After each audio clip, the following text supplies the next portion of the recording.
A very big warm welcome to our international audience of coaches and mentors. I'm Dawn Campbell, one of the directors at the International Authority for Professional Coaching and Mentoring, otherwise known as the IAPC&M.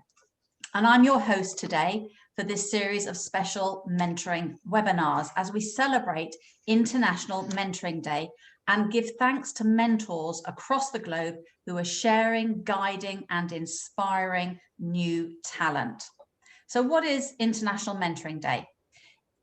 It's a newish event, and of course, mentoring goes on 24/7, all around the world, 365 days of the year.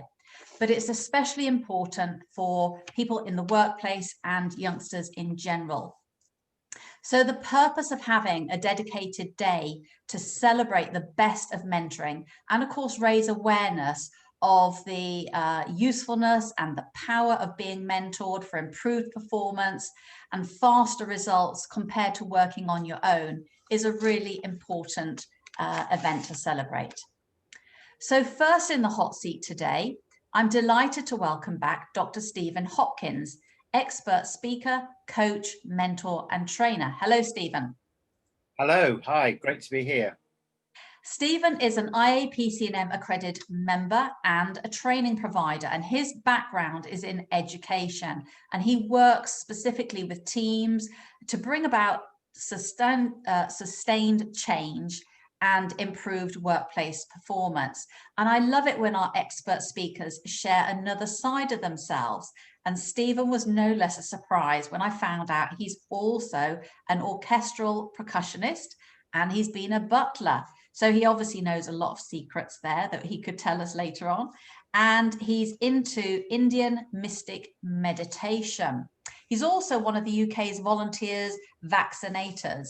So back from doing a stint of volunteering, he's here with us today, and he's the person we're going to spend the next hour or so with. So grab your CPD logs and pens, and let's learn about the results gained from mentoring in the workplace. So over to you, please, Stephen. Thank you very much, Dawn. Thank you, and welcome everybody. Great that you're giving up a bit of time to spend, as Dawn says, an hour or so with me and my thinking, and I hope I'm going to be able to add some value and create some benefits for you over that period of time. So the framing of the whole event is around mentoring, but we are going to be talking about coaching. We're going to be talking about coaching and mentoring, and we're going to be talking about that within a solution-focused context. Now, for some of you, you will be well-versed in solution-focused approaches. My approach will probably be a little different, I suggest, to the approach you may have taken. So I think this is the text. I'm almost certain this was the text on the advertisement, the advertising literature for this.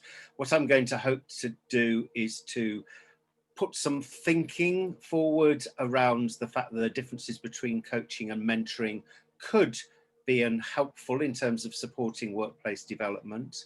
The distinction between the two is probably less important than a merged concept of the two, which I've called a new framework.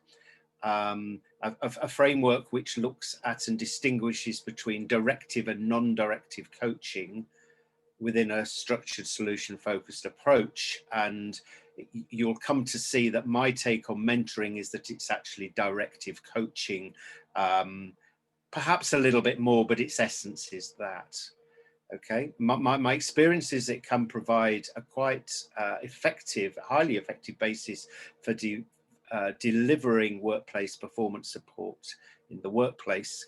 And it also provides a common vocabulary. The model I'm going to present provides a common vocabulary to help to actually build that rather elusive yet much sought after notion of a coaching culture. My experience of working with organizations there is that the language we use, the terminology, the frameworks have to be common in order to get that coaching culture. So yeah, Dawn introduced me.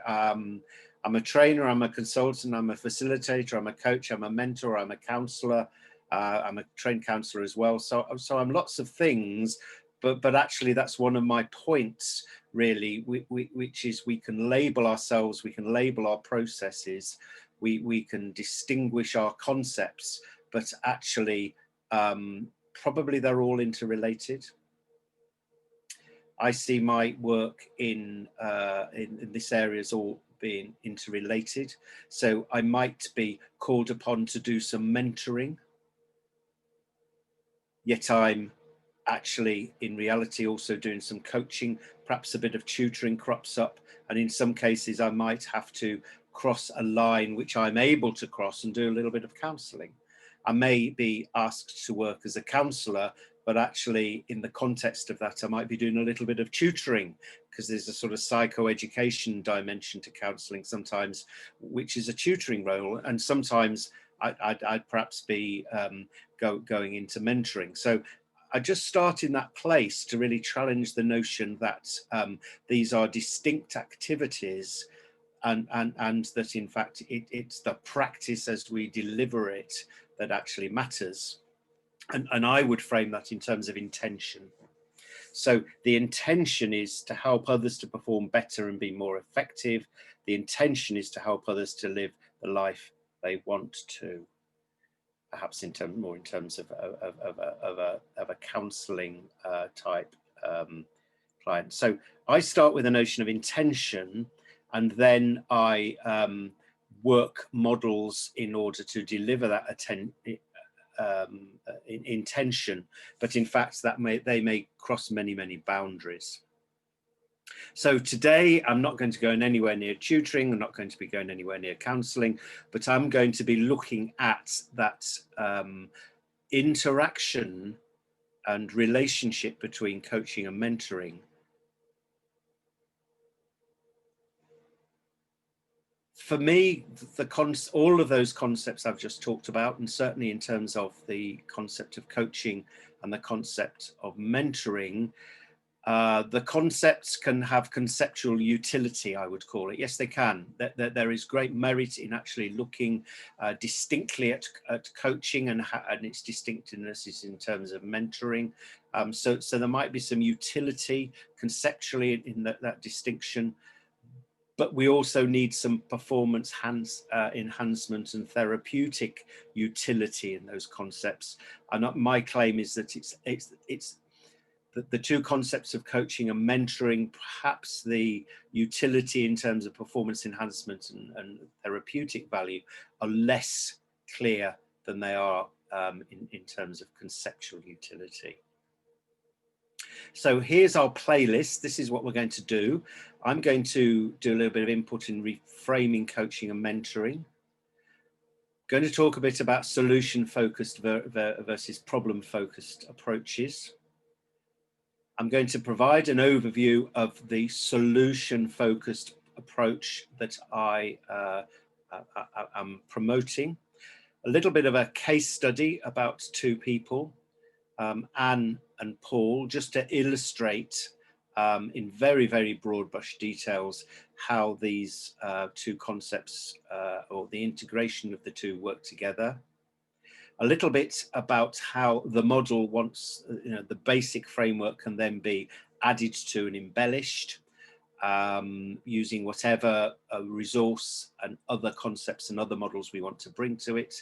And then a little end piece, and the end piece is about the fact that this presentation is a taster, is a snapshot of a 6-hour program that I developed and that the IAPC&M have accredited, which is called Advanced Workplace Mentoring.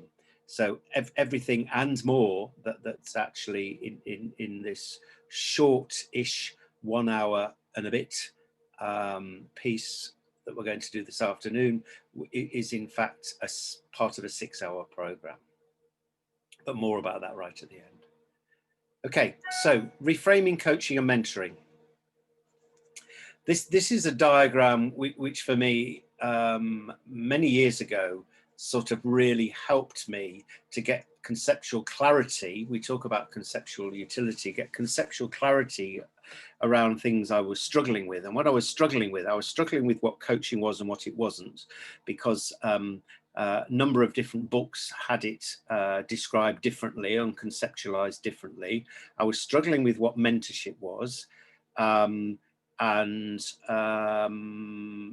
this helped me enormously. It introduced to me the notion of directive coaching and non-directive coaching. Yeah. And it introduced me to the notion of much of what we can call mentoring is actually directive coaching. And if much of what we call coaching is that what we're actually meaning is non-directive coaching.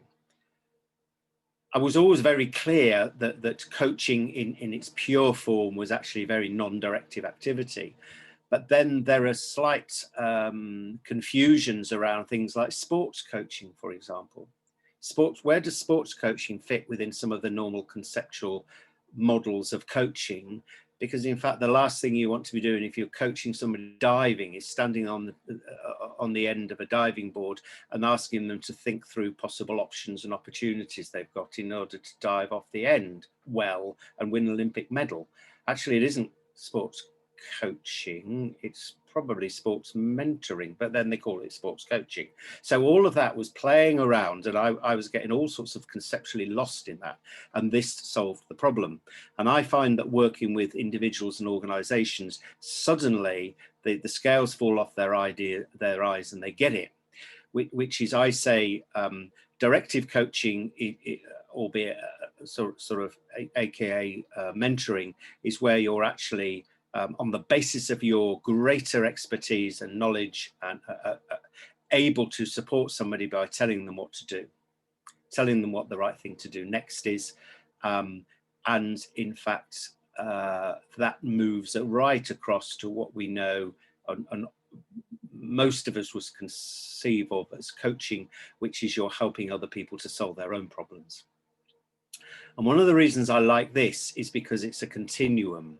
Because if you start with intention, which is to help somebody, you might start at a different place on this continuum in terms of your work with them in an earlier stage, and you might then move along and up along the continuum as you work with them. I've certainly worked with people where my intention, my thinking, my planning was to start in a very non-directive way, but it's soon become apparent almost within the first part of the interaction that we need to be a little bit more directive to start with and then move up again or across again, I shouldn't say up, to be more non-directive. So it gives a professional modeling to working with the person you have in front of you in the way that person needs to be worked with and can be most usefully worked with, without being caught up in, well, am I a mentor or am I a coach? So that's my initial framing of coaching and mentoring. If I now introduce another continuum, the other continuum for me is whether we are problem focused or we are solution focused in our work, in the delivery of our intention.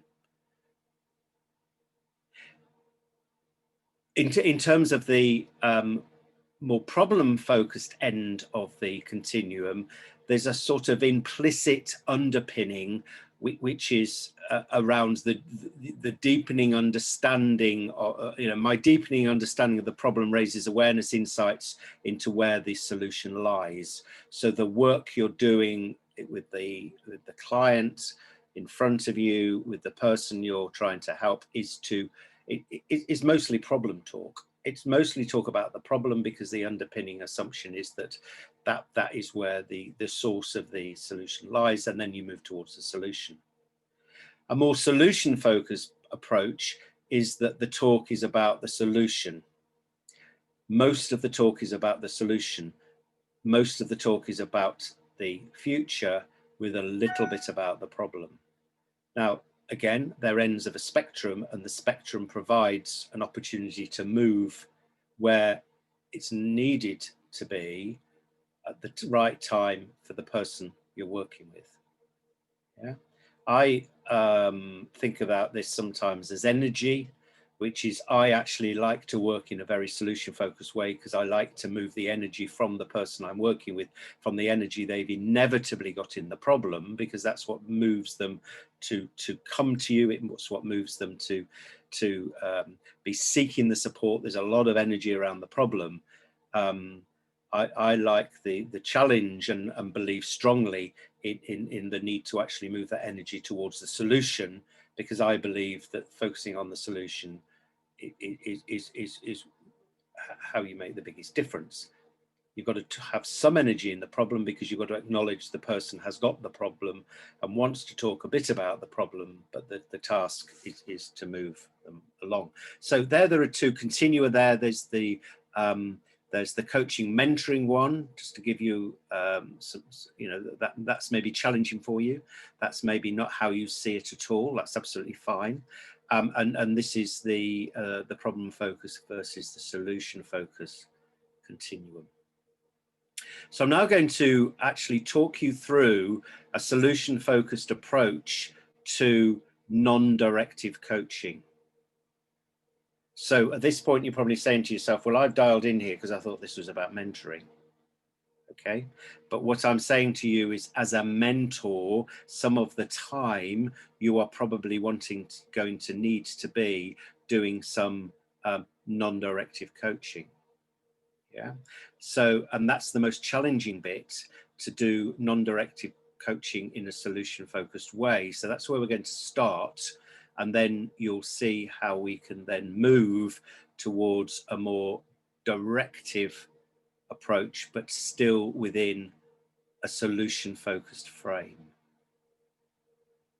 Okay, this I quite like. This is just a few words to capture something about solution focused coaching, solution focused non-directive coaching, as we've now framed it.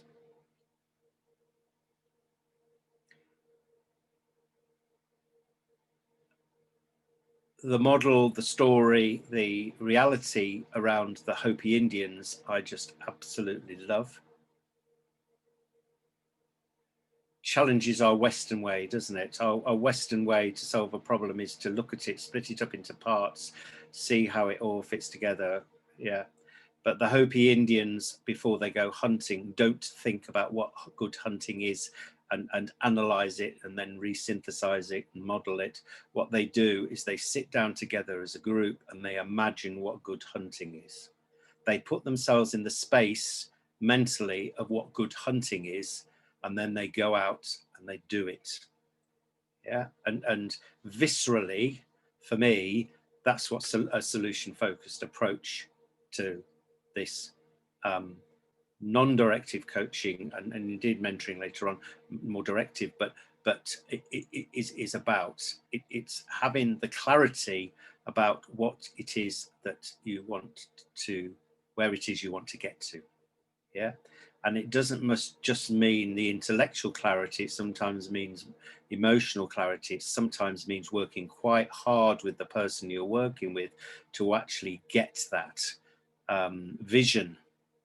Yeah, I often say on the courses, it's a bit like Michelangelo's David, which is, there's a often spoken quote, which is either true or not true, but it's quite useful, which is when asked, well, how do you sort of like start with a piece of stone and then end up with a figure of David? And the response was, I take away all the stone that isn't David. And I guess that's what this is. Yeah. But so often we work with people who haven't got that depth of understanding about what the David is. In the workplace, they haven't got the depth of understanding about what highly effective performance is for us to be able to work on that. Okay, this looks highly complicated. All it's doing for me, and hopefully for you, is a bit of an advanced organizer to say in a while, this is where we're going to have built this model, and I'm going to talk you through the approach to solution-focused non-directive coaching as I apply it, as I teach it, and we're going to build this up as I sort of do a bit of a narrative around it. Okay. So what we start with is a problem, a challenge, an issue that needs to be resolved. Okay. So that can be whatever it is. In a workplace setting, it can be underperformance, it can be all sorts of things. Clearly, this is about supporting people through problems, challenges, issues that need to be resolved, be they workplace performance, be they personal challenges, whatever. The next stage of the process, and using some of the language, which if you know, if you've read or been on courses and trained in terms of solution focused approaches, it's this language of the ideal outcome, the preferred future, the best hope. That's the what does effective hunting look like? That is the where do we need to get to? Yeah. And the approach is to spend a goodly amount of time with the person you're working with, getting them to articulate their thinking, their feeling around that preferred outcome, that preferred future, that best hope. Yeah, not just a one-liner, but actually asking questions like, so how is it going to feel different when you're there? If somebody's looking in to you in the workplace and sees you working, what are they going to see is different? What are your colleagues going to say is different? When you go home in the evening and your partner asks you, has it been a good day? And you're going to say, yes, it has been a good day. Let's talk about that good day. So it's that absolute projection to the future. So we get the energy there as opposed to the energy in one, which is where we came in. And it's important to talk a little bit about one, clearly, to get a view of the problem. And sometimes it's very important that the person needs you to acknowledge that there is a challenge. But actually the work is on two, which is the best ideal future.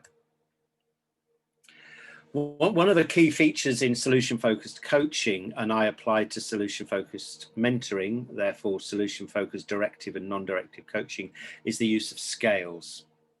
So it's at this point in the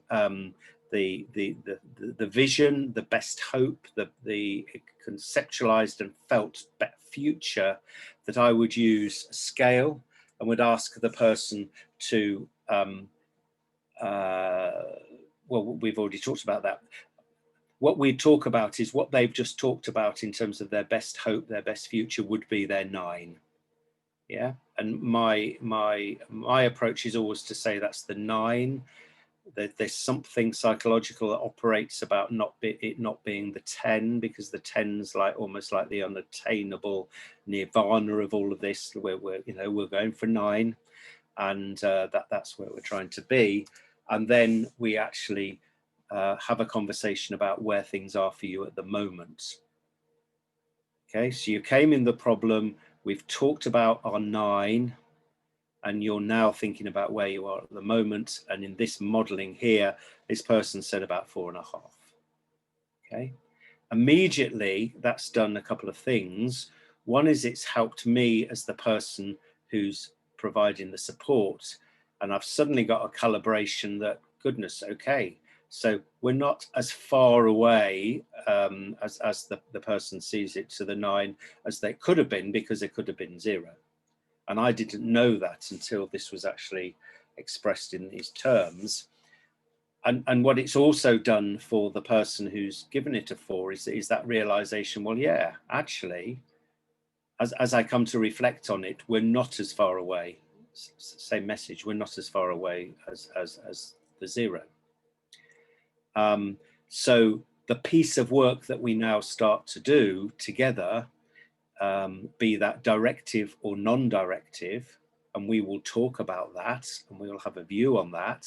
Am I coaching the person, or am I mentoring? Am I directively coaching or non-directively coaching?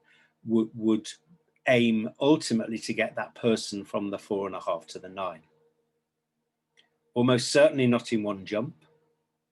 but at least we've got a boundary and a scoping, as it were, I guess, of the piece of work.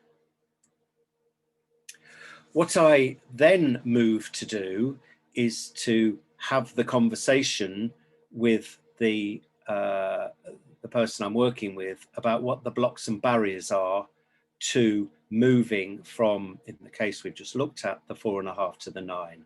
What's getting in the way? What has to be removed? What stone has to be chipped away to get the revelation of the David, to get the 9 to appear? And the categories of others, situation, and self is very helpful, because and the order of them is really very important. Having a conversation about the blocks and barriers in relation to other people, most people I've worked with and others work with, there's always something they want to say about that. The situation often presents its own blocks and barriers. It's always important to talk about that. But the work that we do with the client, the value that we add, is to help them to face up to the third one, which is, what are those blocks and barriers in themselves? And they're just illustrative. Yeah. So what is it that actually has been taking place? What are some of the stumbling blocks in terms of some of the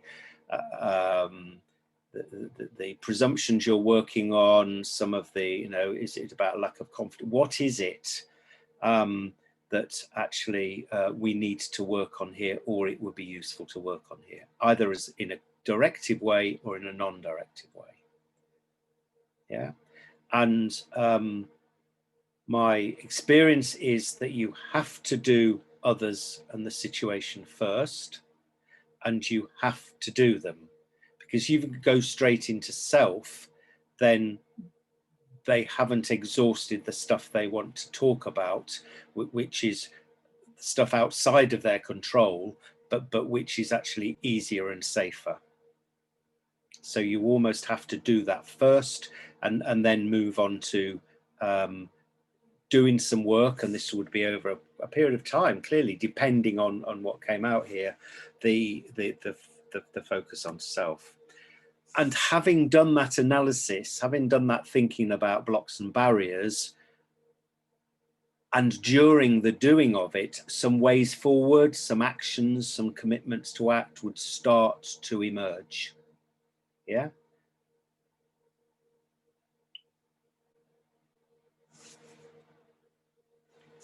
However, there's another dimension that you would work on, and the order you did this, would you work on this simultaneously? Doesn't matter. The other area you would work on is the area of what resources are available to actually help with that moving forward, in the case that I modeled from the 4.5 to the 9. What other resources in the situation? What other resources in terms of other people? And critically, what other resources in terms of themselves? And here we are back into that important place where there's lots of work and thinking to do. Often people that are very stuck find it hard to acknowledge they have a resource that they could apply to the situation. Yeah, so this brings that in here. So we've got 2 lines into potential actions, potential ways forward to actually begin to actually crack the challenge that they came in with at the beginning, and calibrated as a 4.5 and moving it up to a 9. Clearly, if we've got a 9 and they started at 0, and very interestingly, the experience I have is that nobody's ever said 0. I've had people who've said 0.5, which is great, because there's actually a little bit of a conversation to be had always at the point when you're talking about resources, which is, so interesting you said 0.5, or interesting you said 4.5. let's just talk about that space there. Why isn't it 0? Why isn't it 0? Because what have you got? What have you been doing that's not made it 0? What have you been doing in this case that's got you halfway to where we've agreed you want to be anyway? Yeah.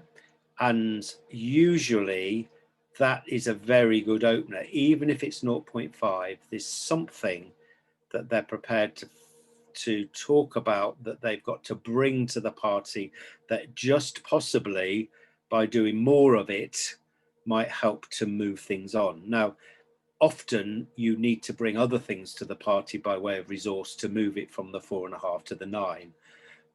But it still starts the conversation with somebody who's feeling they are actually stuck because of their own incapability, their own lack of resource.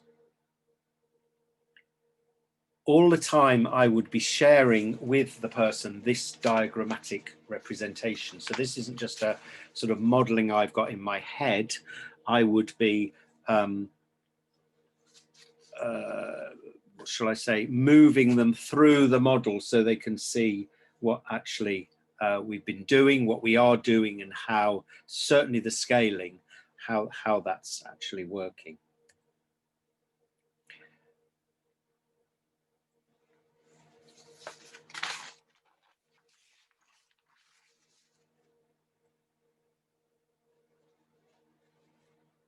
Okay, so that sort of like brings at this point almost the two things together on that little scenario that I gave of somebody who was starting at the 4.5.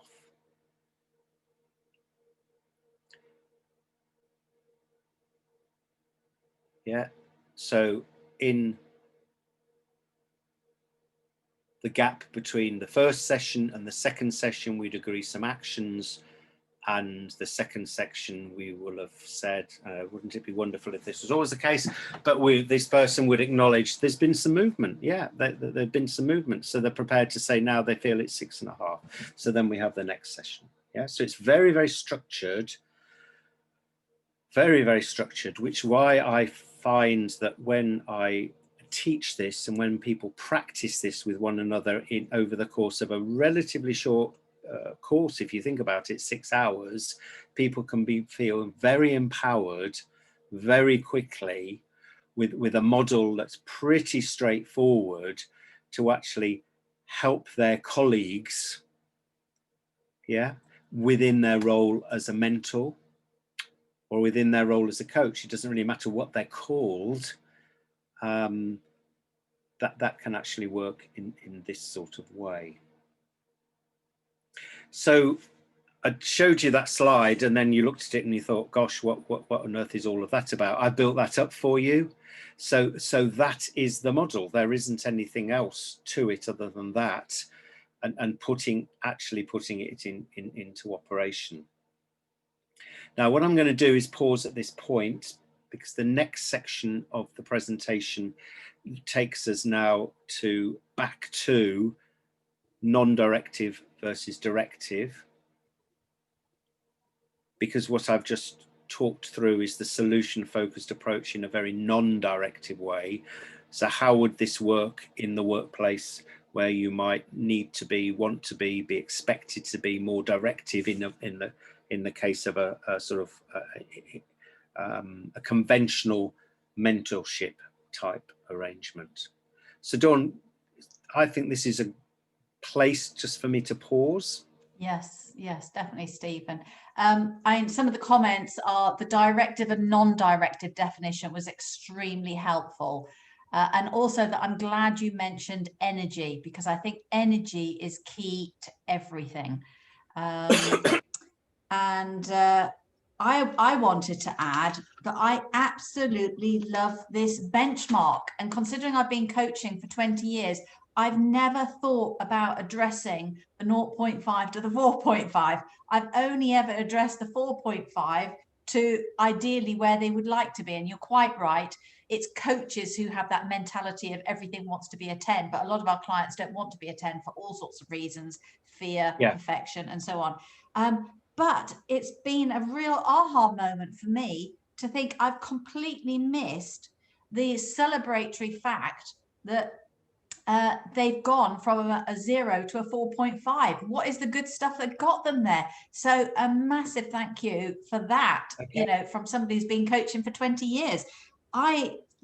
That is revolutionary to me, and I will make a lot of it. Thank you. Okay, I'll just give a little anecdote. This approach works wonderfully with children, by the way. I know I'm from an education sector. That was actually you explained that, and I know we're looking at in the workplace. And my application of this has been working with teachers in classrooms to improve their practice. Yeah, but one of the things they immediately latch onto is, a bit of a wow moment. Right, I'm going to use this with children straight away. Yeah, I've got a student who's hugely struggling with revision for his A levels. Right, we're going with this. Yeah, we can have a very clear piece of thinking conversation that's structured, that's got a sort of professional edge to it, as opposed to just a bit of a chat about how he could get better. And hugely good in terms of students, younger students, in terms of improving their behavior. Just take your mind through the behavior thing about, okay, well, let's talk about what a 9 is then. What are people going to be expecting? What are you expecting of yourself, which is a 9? Where are you now? Okay, well, if I'm honest, probably a 3. Right, we've got to get to 5. What do we need to do? Why you're a 3 and not a 0? What are the, you can see, yeah? And one of the things a lot of children are pretty bad at is recognizing the strengths they've got. Mm-hmm. And there is a version of the scaling exercise which is excellent, which is to get them to think of something they were prepared to say they're about an 8 or 9 on. Okay. Mm-hmm. Give you an example, always give this example, the boy who said football. Right, you're a 9 at football. Now we're going to write down all the things down the side of this, which makes you a 9 at football. What are you good at that makes you good at football to be a 9? And we write them all down. Okay. What problems have we got that brings you here? The problem I've got here is the fact that I hate maths. I'm no good at maths. I can't do maths. I'm a 3. What can you bring from the football side to the maths side? Yeah. Now, that's a real example, and that's the example I've used. But I think you can see that with adults who might be struggling. Yeah. Yeah. It's about how you articulate what you're good at, isn't it? How you recognize and articulate your resource. Yeah, because actually people, and school teachers are the worst, I have to say, are not that good at that, at helping people to articulate what their resource is. Resource of motivation, of attitude, of skill, of personality, whatever. Yeah. Yeah. Love it. We'll definitely use it. I've learned a lot there. Very powerful. Thank you, Stephen. Okay, so I'm going to march on, and I'm going to introduce this model, which I think you will see sort of now starts to square things up a little bit. So what at the top row is what we've just been through. We've just been through that solution-focused, non-directive coaching, and there it is described. The problem, best hopes and vision, blocks and barriers, resources and actions. We've just been through that. And there are a few words that actually just articulate in broad detail what we've done. Okay. Now, if we go to the directive row, you can see how you could be a very directive coach, but still follow this solution-focused model. You would be identifying for the person you were working with what they need to work on. Yeah, I think we've all done it in a direct mentoring situation. What we often don't do, and what is stage 2, which is the articulation of what success needs to look like and clarity of what they're working towards, with the required detail and getting the energy there that I've already suggested. Yeah. So if we're talking about a teacher who needs to work on a certain aspect of their their classroom management, let's say illustrate, because that's one of the things I would be doing, we would be spending, I would say that's what, because I'd probably be brought in to do that. I would then be, in a very directive way, if I was absolutely mentoring in this very directive way, be absolutely clear as to what features their classroom needed to be demonstrated in their classroom. Yeah. So when I came back again, or anybody else came back again, this is what they needed to see. Yeah. I would be indicating what the blocks and barriers as I saw them were likely to be, what resources were available to help that person, and what the next priority steps were. Yeah. But of course there is a middle ground, and here you've got the middle ground, and I've expressed it as a continuum, but you can't, I can't describe each part of the, I've just taken the middle ground where you've got that interaction. Yeah. So let's just look at the problem, which is the coach listens to the coachee using their experience and helps them to focus down on what aspect would be best to work on. Yeah. So I'm not leaving it all non-directively to the coachee, neither am I telling them, but actually we're having that conversation in the middle. Yeah.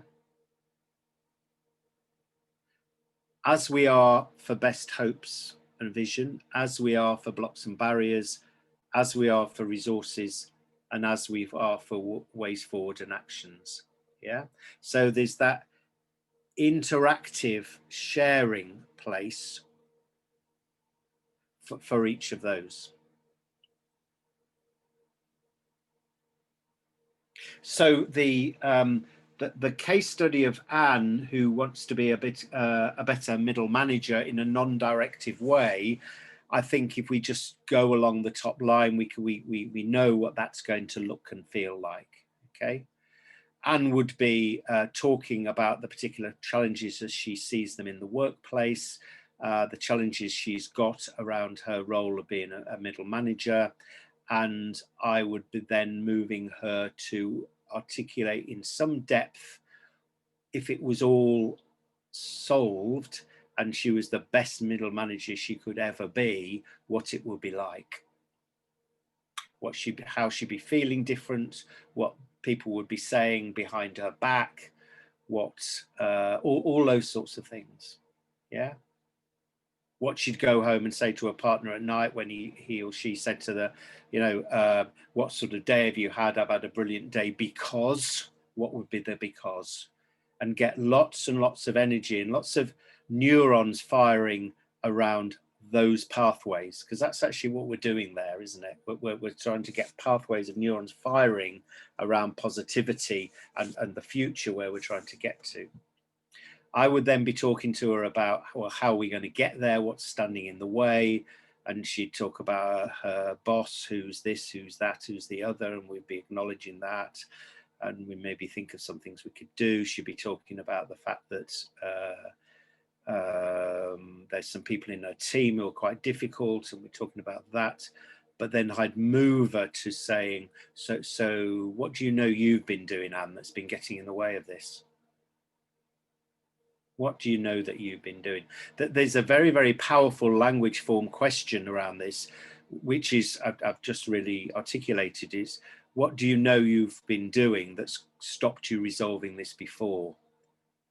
It doesn't ask you if you've been doing anything. It says, what do you know you have been doing that stopped you doing this before? We'd probably spend quite a lot of time there, because actually that's the region that's going to help Anne get better. She's got a boss she doesn't get on with, and maybe there's some work to be done there, but actually she can't control her boss too much, but she can control herself. We'd talk about the resources available to her, her own internal inner resources.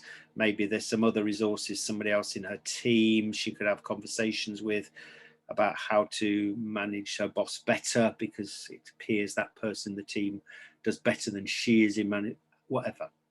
And then we'd get some action steps. Yeah. So from the model, I think you can see that. The next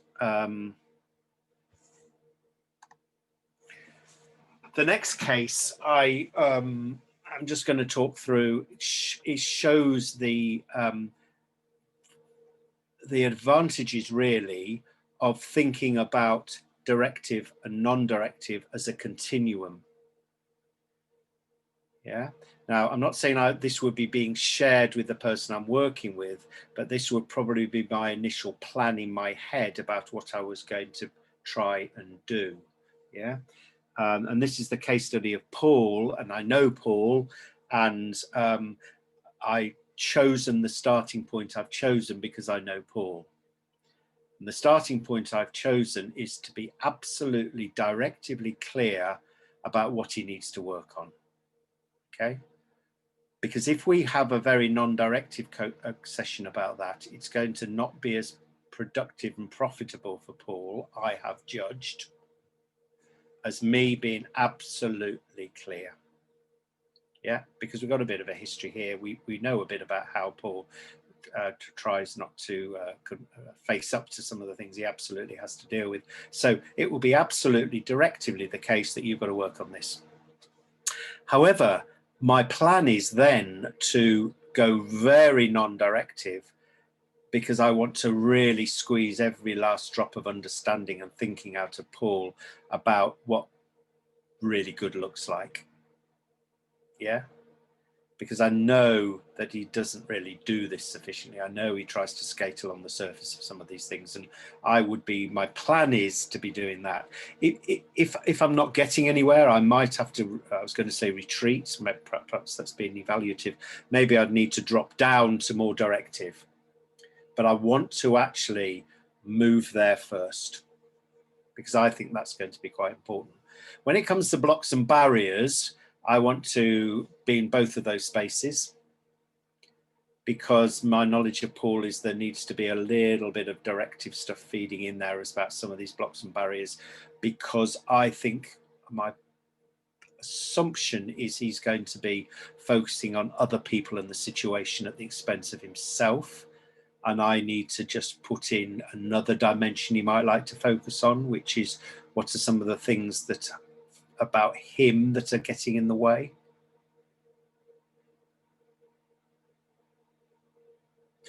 I would then choose to be very directive about the resources available, because I want him to go and work with another person for a little while to rub along with that person to see how that person works. I want him to do this, and because I started off with some clarity about where I wanted this to get to. But then he must come away, because my knowledge of him is that it's more likely, as it is with all of us, but certainly with Paul, that actually we're going to move somewhere if he's actually determined the steps. And actually I would use scaling again here, and I would do scaling about commitment around those steps. And I would want him only to I wouldn't be looking for a 10 for everything, but if he can't commit to an 8 to doing at least an 8 to doing any of these things, we'd have to work at, I'd have to work with him till we got something that is prepared to say on a scale of 0 to 10, I'm sort of 8 committed to actually doing something about this.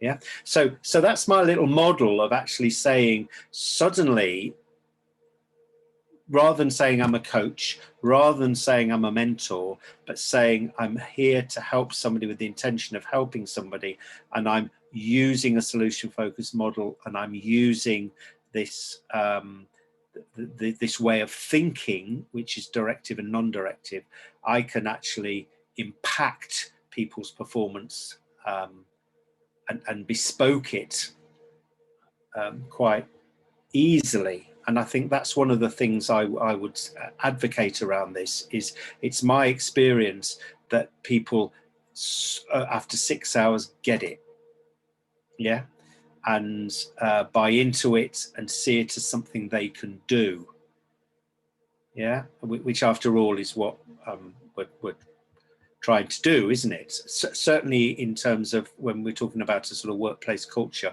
we want to get as many people inside of a particular way of supporting one another as possible, and this is one of the ways. Okay, I'll just pause at that point.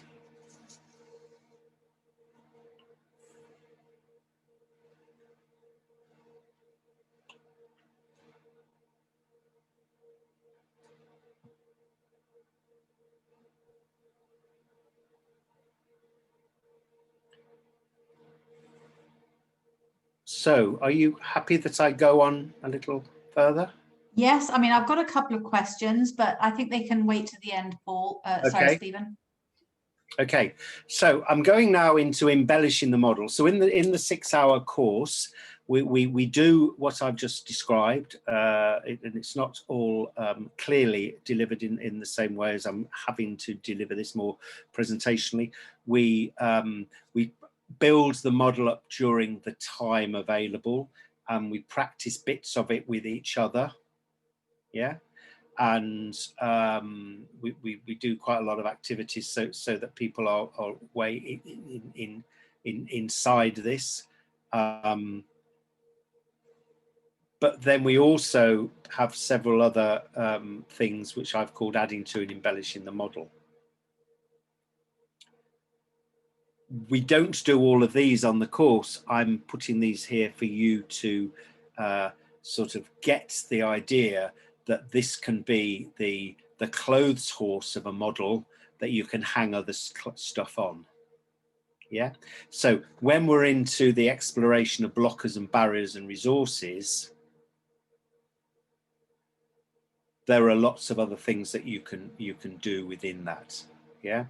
I personally do with in the leadership work that I do, I use a diagnostic which is a mental toughness, about the concept of mental toughness, and it produces a profile, etc., etc., etc.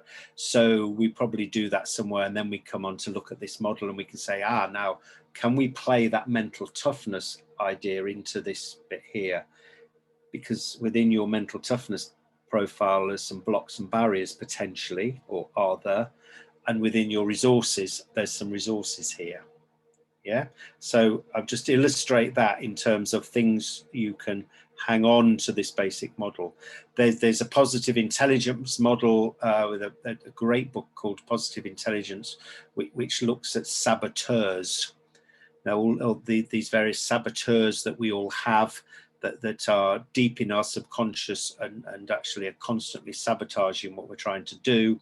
And that's, you know, a whole set of concepts and a whole bit of theory, but that can be put in there as well. Yeah. So so if, like me, and I'll reveal the analysis of me via that diagnostic, which is of course you feed into that yourself. So it's self knowledge stuff. So it didn't tell me anything I don't know. It told me that I have a little bit of a saboteur tendency around over controlling things. I know that, but that profile pointed that out. So in terms of somebody was working with me on this, they would, yeah, that can be a very useful resource, but it's more likely to be a block and a barrier. So am I really, you know, understanding that sufficiently?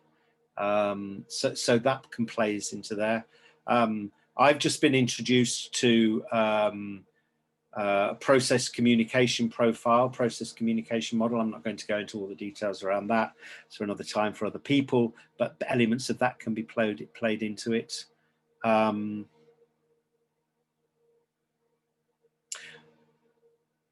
In terms of looking at what I've called deeper explanation of the coach-coachee, be that directive or non-directive relationship, there are the process communication model can play into that as well. Because the process communication model and theory is new to me, it's not embedded within this course, but the psychodynamic perspective is, which is it just takes on board and borrows the concepts of transference and counter-transference. So in the relationship that's happening between the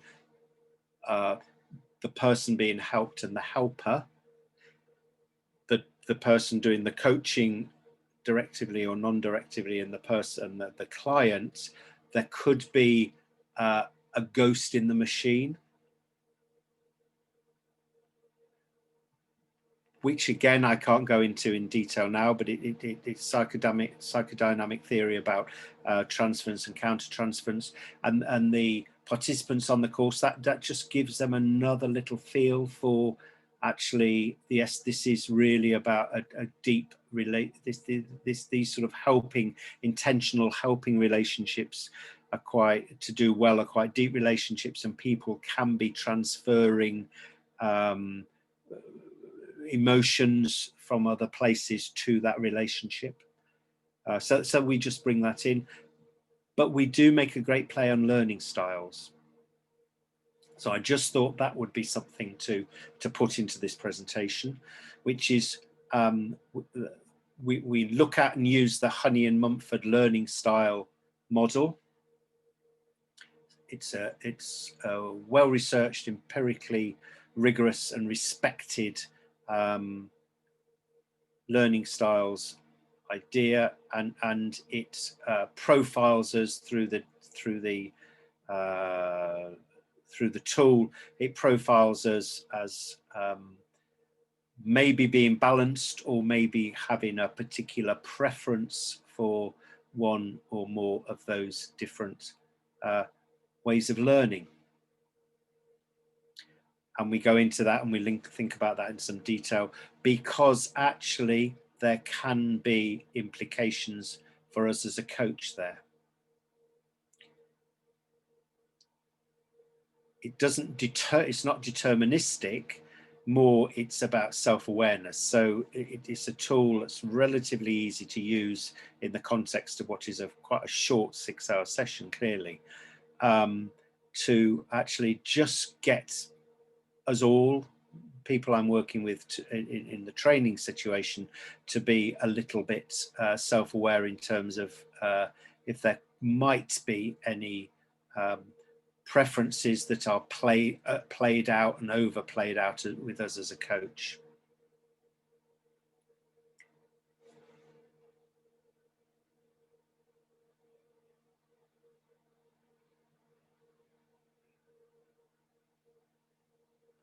And then, of course, there's the coachees, the client, actually, and this is where, in the people I work with, there's a sudden realization that not everybody's like us. Well, of course, it's not a sudden realization, people know it, but it just sort of brings it to the surface. So whilst we wouldn't give anybody we were going to work with a psychometric tool to fill in first, we can at least, this is a relatively straightforward and relatively easy to intuit set of categories, that actually this person I'm trying to non-directively coach might not just be being awkward. Actually, they're a very strong activist, I think, and actually I may have to work really, really hard in a non-directively way with them. So shall I start a bit directive and then shall we move to that? It just brings that dimension in about individual differences between us and the people we're working with. And I do find it because clearly this is the second part of the program, I do find that it's very highly valued, this, because there's a sudden realization that yeah, I think this is more to do with school teachers who understand totally and work every day with children as different types of learners, but who carry around with themselves a wrong assumption that adults are one sort of learner, and that's the sort that they are. and this moves them quite considerably, I find. So that's just one example of that. But certainly hanging different clothes, and possibly as you've been hearing my presentation, you've been thinking, maybe, I don't know, well, I could link that in there, or I could bring that to that. I like to think of this as a clothes horse. It's got a way of it that you can easily navigate as a novice, really, but also you can deepen every single stage of it. I mean, just the working with people on their best hopes and their visions and their whatever. I mean, you could run a whole day on different techniques for doing that. Yeah. So it's got potential. It's got potential. So the end piece really is to just take us back to the beginning to say, actually, what's important to me is that, yes, there are all these different things, but actually it's about intentionality, and it's about being clear professionally in your own head what you're doing, but to the person you're trying to help, they don't much care whether you're a coach, a mentor, a counselor, or a tutor. They just want helping. Yeah. I found this quite helpful when I came across it. It's this brings us right back down. So at least you can go away feeling it was about mentoring after all. A typology of mentoring, a mentoring mechanism, saying that there are 4 components to mentoring. This was, you know, somebody else's conception of mentoring. I think what I've just been talking about fits into that conceptual framework around mentoring, that they distinguished advocacy, you know, where you're a mentor and you're advocating and trying to find opportunities for the person, and you're it talks about the effective contacts, where you're having this sort of close emotional relationship with the person and you're trying to help them to deal with those aspects. But they just distinguish supported solution finding and direction setting, and I've put in my perspective in there, which is supportive solution finding is non-directive coaching, direction setting is directive coaching, and I think it does lock into that wider frame of the concept of a mentor, if that's helpful. Other uses of the framework, and I do use it and I do teach it in other contexts other than one-to-one. It's great for self-coaching. It's great for self-coaching. It takes you through a process, a framework that you can use. It's not as good as being coached by somebody else, because in fact you let yourself off the hook too easily. Do you really delve deeply enough as an individual around the blocks and barriers that you're putting in the way as a self, or the resources you've got? You sort of need somebody to pull that out for you, and you sort of need somebody to deepen your understanding of the best hopes, but it's still a process you can go through. Team coaching, I think it's pretty obvious how that can work. Facilitation, I've used it as facilitation, meaning a group of people, a work team who've got a particular challenge. Okay, I'll go in and help them with that challenge, as can anybody who's done this 6 hours, because they can see the model. I know the model, right? I'm going to get nowhere with this work team unless they've absolutely bottomed out and got absolute consensus about where they want to be, what good looks like. And when we've got that, then we can work through the model. I guess that's pretty much the same as team problem solving consultancy. But my aim here is to say it's a model that's applicable quite widely. And the program is accredited, level 3, 6 hours, and certificated. And there we are. I run the program face-to-face. It was originally, as Dawn knows, a sort of like start at 9 and go through the day. And then various people asked me, can we do it split into 3 bits?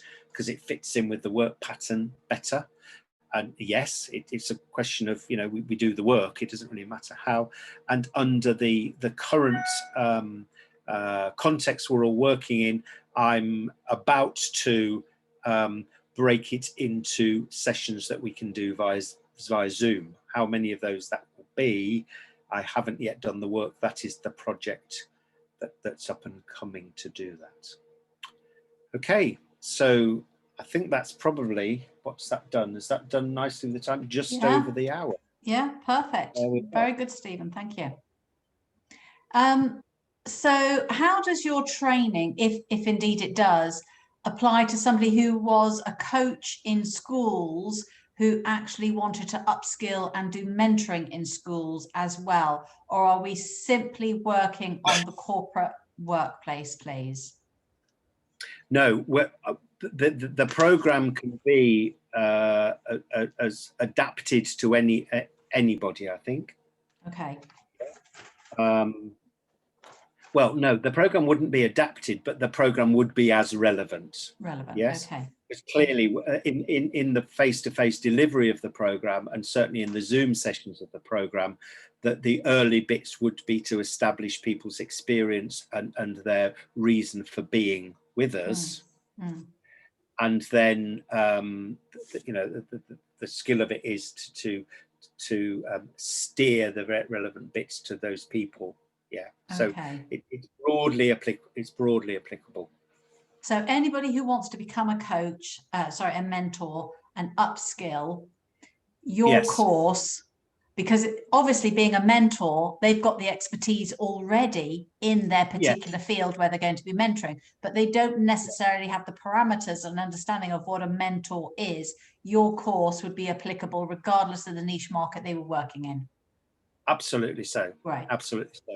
And I think you may recall, Dawn, one of the things we said is that actually, because of the nature of the program, and because there are a lot of people in the workplace who see themselves or their role describes themselves as a mentor, actually we've got to try and provide sort of provide for that.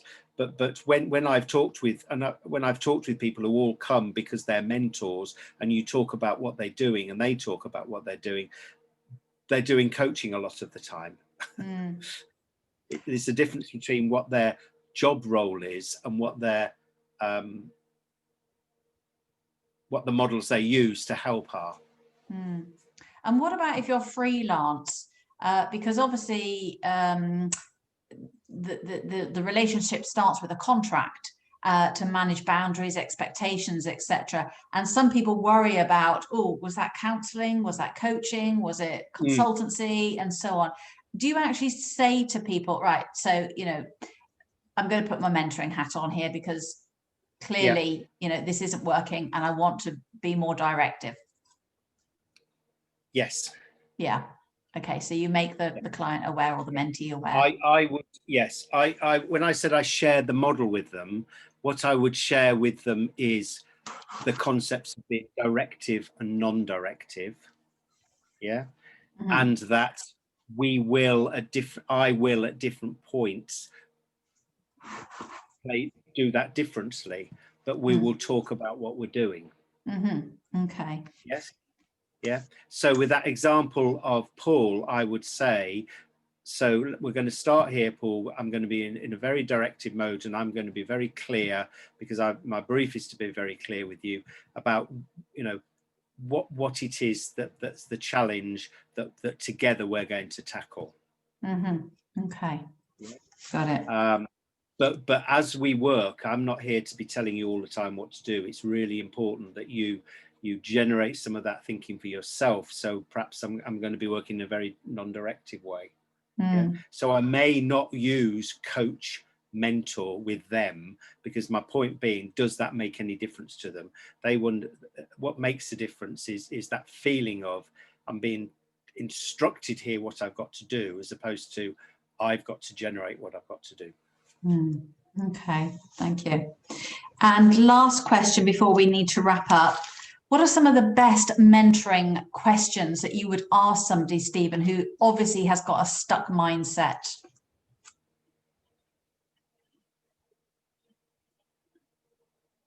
Okay, so the stuck mindset is usually, well, they could be stuck in any one of those places, I guess. Exactly.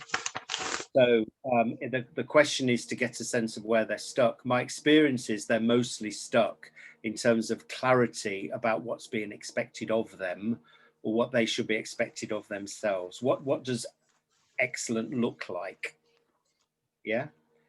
But they could equally be stuck in relation to what part they play in not being able to move this forward.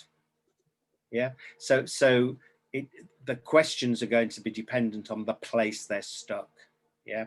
And on that model, and on, if you think about that matrix and the column headings, they could be stuck in any one of those places. And that's why I think it's very hard. You can have a plan as to how you want to go, but you don't know what stuckness you're going to find. Yeah, or how long you've got to work at it. So if they're totally stuck on what good looks like, totally stuck on the qualities of a highly effective team leader, am I going to spend a lot of time non-directively coaching to draw that out? That's got to be a professional decision I make. I may make the decision that actually, no, given the amount of time we've got, we're going to describe some of those and then think about how we work towards them. I mean, a question I would probably ask is something along the lines of, you know, moving to the future 3 months hence or whatever, and you've achieved this, and then suddenly you're in a position to mentor somebody junior to you. How do you think you would help them get through that? Yes. Yeah. Because there's something about that question, whether it's because we love giving advice, I don't know, but it just kind of frees up a little bit of mental headspace, doesn't it? Absolutely. Yeah, I can remember on the questions front, that one about what do you know you've been doing that stopped you resolving this before. Yeah, I like that. Hugely powerful. It's like an absolute stop about anything, you know. It's about responsibility. It's about responsibility. And then I was always introduced in coaching to what's often framed as the most powerful question in coaching, which is just the question, and what else? Because it helps people to keep going deeper. And we talk about that on the program. So in each of those sections, I would be advocating people gently use what else all the time. So they describe their vision as for a highly effective team leader, and I would just say, and what else? Because what you do to start with is just articulate what's on the surface of your already framed, really, but I want them to really go down. And that's a good building question, but keep it specific. Okay, great. Well, we've come to the end of your time. I know you're a busy man, Stephen, but we do like to end these sessions with a 60-second CPD silence, because we know, everybody goes on to the next webinar or call or coaching or mentoring, and at the end of the week they can't remember what they learned. So instead of saving your CPD log notes to Saturday or whenever, let's just take 60 seconds now. I'll let you know when it ends, but just very quietly to yourself, note your key learning points. What is it you're going to do differently as a result of your learning with Stephen today, starting now?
Okay, so I know for some people 60 seconds seems like a very long time, and some it just flies by.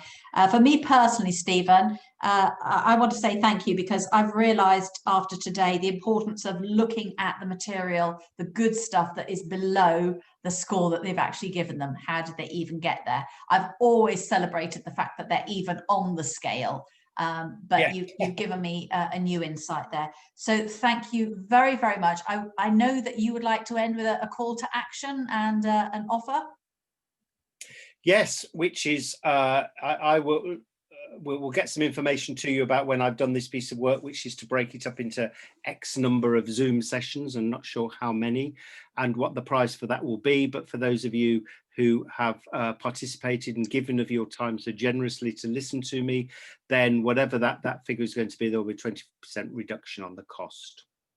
Fabulous. Great deal. Thank you very much for your time, Stephen. Thank you, everybody, for your time, attention, and questions. It's been an absolute pleasure, and happy Mentoring Day. Thank you. Bye-bye. Bye-bye.